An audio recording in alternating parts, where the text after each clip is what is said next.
slanging the thousands of black died in the hurricane. It's made in America, made in America. Let's go. Crack babies, black slavery and HIV entered in the late 80s. Made in America, made in This one right here. Made in America, made in America. Let's go ahead and admire this.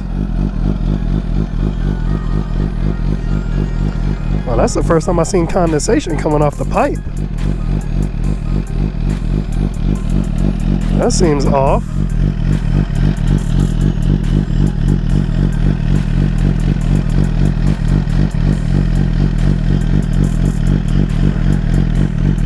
It's looking good.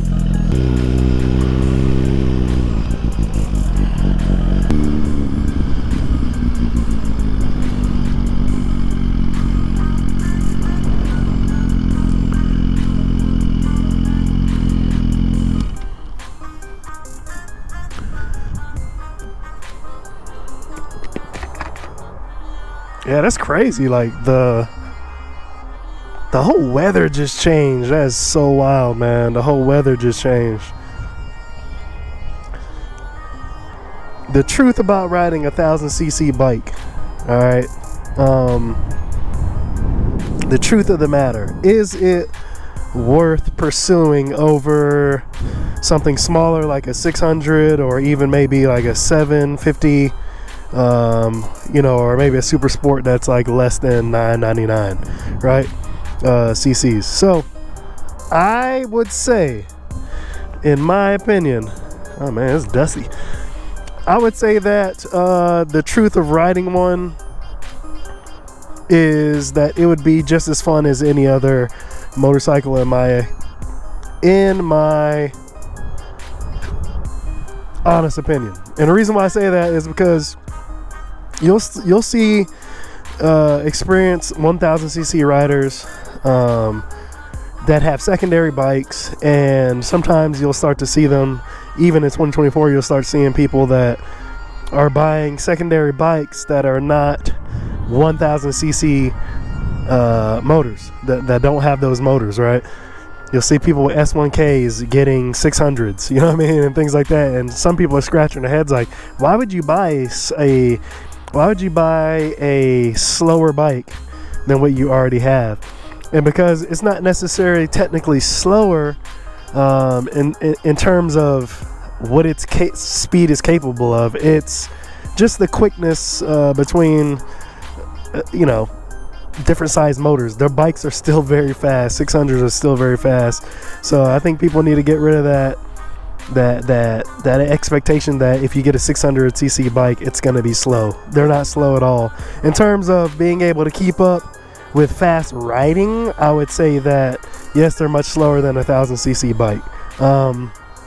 Truth about the GSXR 1000, I think, is that it's probably the best bang for your buck in terms of spending on a 1000cc bike. If you load up all the 1000cc bikes, all the way from the BMW all the way down to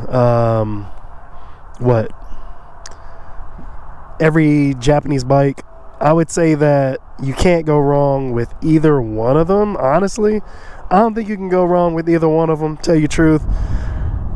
As far as pricing goes, the pricings between all of them are extremely competitive and similar.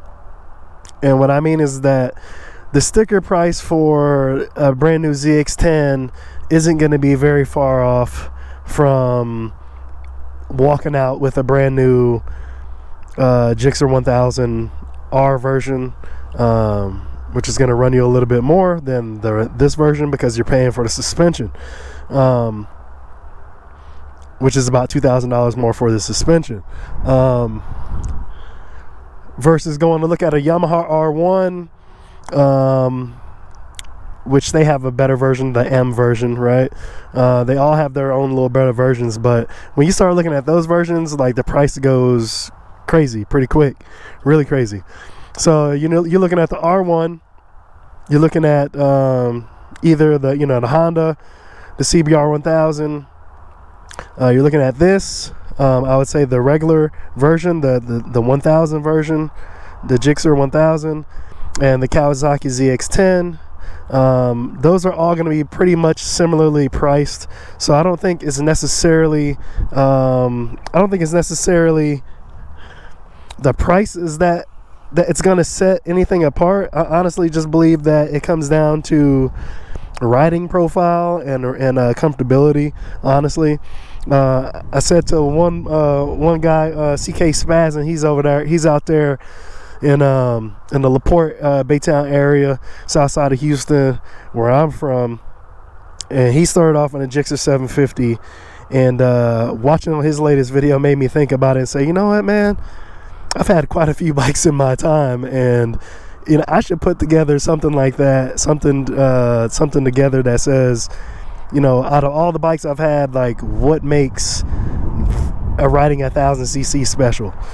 And he's now riding on a Yamaha R1, and seeing him on it, I was just like, damn, I was almost him, because I almost pulled the trigger on a R1, and literally everything to me out of all the Japanese bikes, honestly, I would probably say, like I told him, the Yamaha R1 is probably the most unique.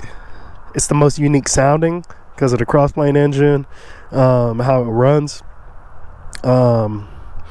It's plenty powerful, and I would say that the only thing that made me not choose the R1 over this bad boy is simply purely the riding position, the style and riding position, man. The R1 is a very tall bike, in my opinion. I'm pretty tall. I'm 6'2", and this bike kind of, to me, feels kind of like toyish a little bit, because it's just so easy to, like, this is stock height. As you can see, my knees are bent, and I have completely firm feet on the ground. I don't have to tiptoe. I don't have to do any of that. And neither did I have to do that on the R1. I didn't have to do that on the R1, but the R1 felt like a taller bike. And once you get on the R1, it feels extremely aggressive. Like, it's so extremely aggressive tip forward that I just felt like it just didn't feel very comfortable at all. But it was very fast. It just didn't feel comfortable. Out of all the bikes that I sat on, the GSXR and the Kawasaki felt the most comfortable to me, and obviously this GSXR felt the most comfortable out of all of them. I think if you want more of a luxury take on a bike, I would go with BMW or with a European brand. Honestly, out of all of the only other alternative that I really considered beside a BMW was the Aprilia. And I think that maybe, for my next bike, if it doesn't end up being a BMW, it's definitely going to be an Aprilia. I've never been sold on a Duck before. Still not. So I care less about Ducatis, honestly, to tell you the truth.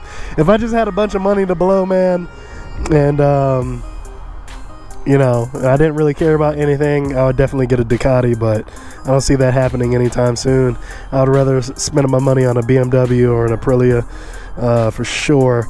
But like I said, the truth about riding 1000cc bikes, I think that it's got plenty of power and it's got plenty of agility for the street. I haven't been riding on this very long, but the time that I have spent on the road with it, I've had no regrets whatsoever. My biggest concern riding 1000cc motorcycle, any of them, around the city, was going to be overheating. I'm here in Texas, right? I'm down here in San Antonio. It gets very, very hot, right? Right now, it's not hot at all. It's very nice, but it gets very hot.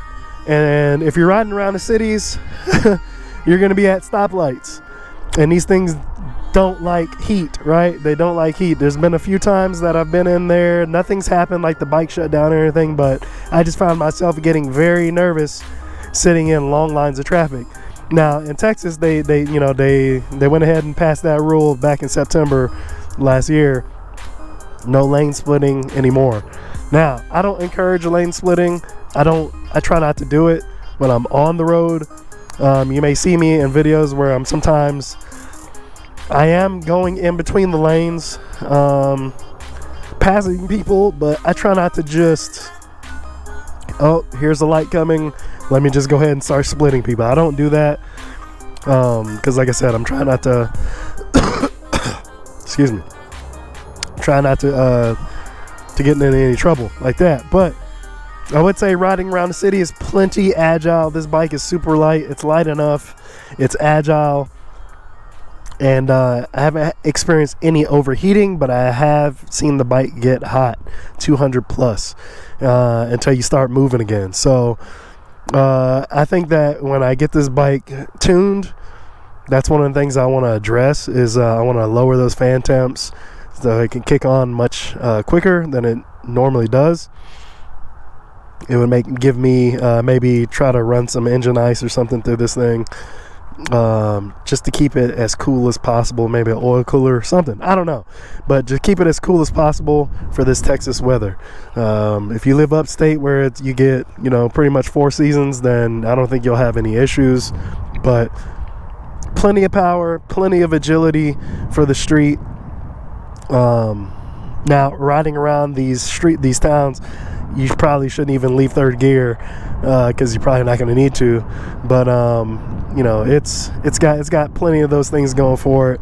I would say if you're on the fence, if you are a brand new rider, would I recommend the 1000cc bike as your first bike? I would absolutely not recommend it at all, simply because the bikes, though these bikes, Suzuki being on the lower end of the technology package specials, I would say that it still has enough tech to probably keep you from ruining yourself. If you're riding around in like C mode, if you start off in C mode and you ride around for a few months in C mode, I would say that you would have a better break-in period as far as learning how to ride a sport bike, 1000 cc's. But I would say it's not recommended, man. Honestly, I would get something much smaller, at least minimum of 600.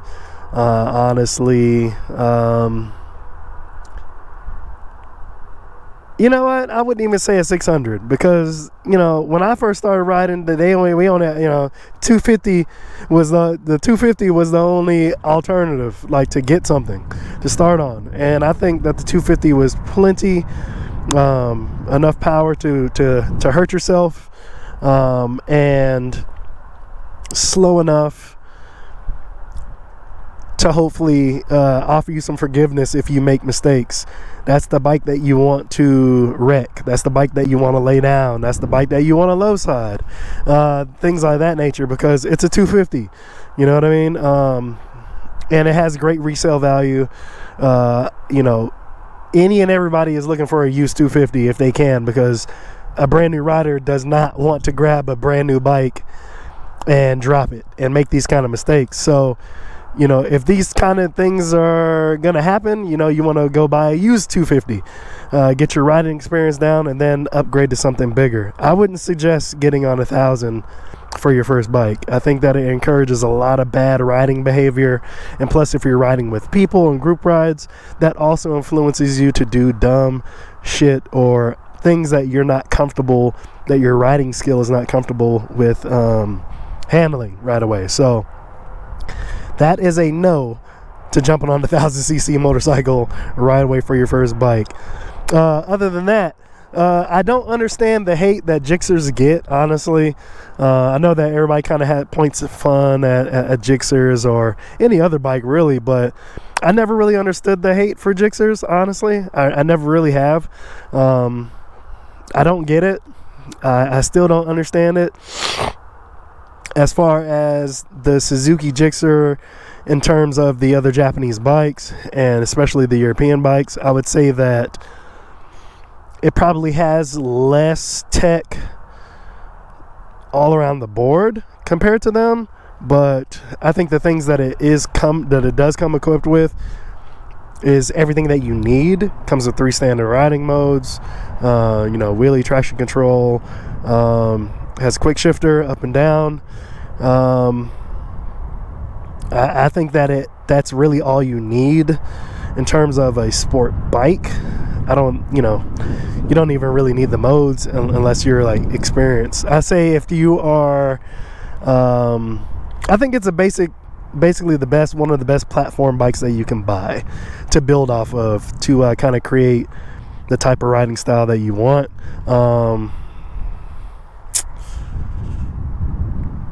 Again, you can always compare other brands, but I think Suzuki is probably one of the best ones for me. In terms of the decision that I made. Again, my first decision, my dream bike is a BMW S1000RR. Could I have gotten a BMW S1000RR? Of course. I could have went to the dealership and got one. But the reason why I didn't want to do that, there's several reasons, but you don't want to just have something just to have something to say that I have it, right? That wasn't my intention. I wanted to start off without spending so much money, and I'm not saying going to the dealership and getting the bike is going to be a lot of money. I'm saying maintenance, upkeep, parts, things like these you need to actually look into. The biggest thing you need to look into when owning a 1000cc bike, whether it is a BMW or a Gixxer, is your insurance. You need to look at your insurance, people. Look at your insurance before you buy the bike. All right? Look at your insurance before you buy the bike, right? The biggest factor for me deciding on which motorcycle to jump into was insurance. Now, as far as like going from brand to brand, it didn't really matter much. The things that matter with your insurance is going to be like your age, your driving record, and that driving record includes it's going to include like your past quotes or your past coverages. Did you have any accidents or anything like that before that was or was not your fault? Things that were paid out by the companies, and they look at all these different things, right? And so how many miles you ride a year and things like that. So all these factors go into determining the type of coverage that you may need. I don't know, all these things are very important. You may be somebody that doesn't live in a house. You may have an apartment. So, these things you might want to really think about before you jump on a 1000cc bike, because the amount of money going from like all of my bikes, this one was definitely the most expensive. And in terms, let me give you an example. When I had my Harley Davidson Sportster 48, I was paying like $48 a month, and I was for full coverage. I didn't need full coverage, but I like to put full coverage on everything that I have. So full coverage, I was spending like $48 a month on my Sportster 48. Then when I went and grabbed the Can-Am Ryker, right? I went and grabbed a Can-Am Ryker, and I bought that thing without even quoting insurance, which was stupid. Thank God it didn't cost me that much at all. When I added the Ryker, the 900cc Ryker Rally, to my insurance, it made my insurance go up $2. So I went from paying $48 a month to paying $50 a month total for both bikes on my insurance. All right. Putting this on my insurance and taking those other two off because they're sold and gone. When I added this, my premium for the year went up about $492. $492. It jumped up. So just this bike alone, a 1000cc motorcycle, I'm paying almost $500 more a year than I was paying for 2 vehicles, a Harley Davidson Sportster and a Ryker, a Can-Am Ryker Rally 900. So this cost way more than 2 other vehicles cost, and those ones were, you know, the Sportster 48 was 1200cc and the Ryker was a 900cc. So again, these things are just factors, and I was kind of surprised because I wasn't expecting it to go up that much at all. I knew it was going to go up, but I wasn't sure how much it was going to go up. So, you know what I'm saying? You know, again, it just depends on the type of coverage that you need, right? And those kinds of factors right there. But I would say that I have absolutely zero regrets of getting this vehicle, this specific vehicle. I have no regrets. I thought, you know, maybe I was going to have a problem with getting the non-R version, thinking that it had a little bit more of everything except just the suspension. So that doesn't bother me at all. It's just the open canvas at this point, and, you know, don't try to keep up with the Joneses, people. You know, do what you can to your bike when you can do it and how you can do it, you know, based on your own speed and budget, man, because you get out here, you try to keep up with the Joneses on YouTube and Instagram, you know, you're going to be in debt. You're going to be in debt quick. You know, they got sponsors, you know, or they don't have children, or, you know, they may be able to just shell out a bunch of money on their toy. So not everybody's in the same position, so don't get suckered into that. All right, do what you can, when you can, how you can, but don't force it. You know what I'm saying? Don't force it at all. So yeah, anyways, let's ride, man.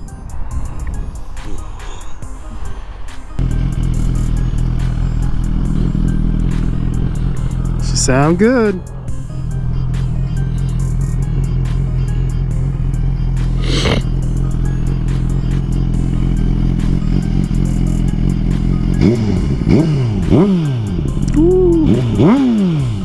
That should sound mean, bruh.